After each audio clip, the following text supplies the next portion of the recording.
ডাঙৰ হ'লে কি হ'ব মই ডাঙৰ হ'লে মৎস্যত বেচিম ড্ৰাগছ বেচিম বহুত পইচা পাম তই ডাঙৰ হ'লে মই নিষ্ঠাবোৰ মানুহ হ'ম আমি ডাঙৰ হ'লে একেলা হ'ম যে কোনে কি হৈ চাম 20 years later বহুত দিনৰ মূৰত মই কৈছিলোঁ মই ডাঙৰ হ'লে ৰিপৰ্টাৰ আমি মই ৰিপৰ্টাৰে মই কৈছিলোঁ মই ডাঙৰ হ'লে ড্ৰাগছ বেপাৰী হ'ম বুলি ৰিক্সা মোৰ বডিগাৰ্ডো আছে ৰিক্সা মই এটা ৰাতিৰ ওপৰত নিউজ বনাওঁ সিও ড্ৰাগছ বেপাৰী শাস্তিও পাব পুলিচৰ পায় ময়ো ভাইৰেল হ'ম এতিয়া বনাওঁ নিউজটো যাওঁ নমস্কাৰ মই জনাবলৈ সক্ষম হৈছোঁ যে জয়পুৰৰ ৰতন নামৰ ব্যক্তি এজনে ড্ৰাগছৰ ব্যৱসায় চলাই আছে মই আৰক্ষীক নিবেদন কৰিলোঁ যে অতি শীঘ্ৰে সেই মানুহজনক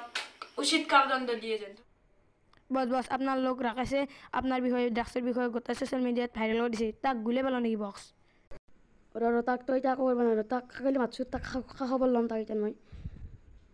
ৰ'বক বছ তাক মই দিনালি মাতিলোঁ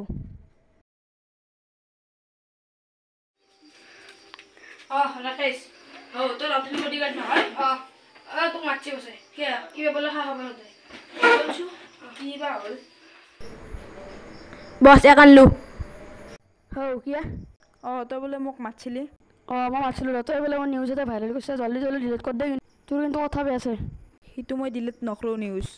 মাৰো নেকি বছ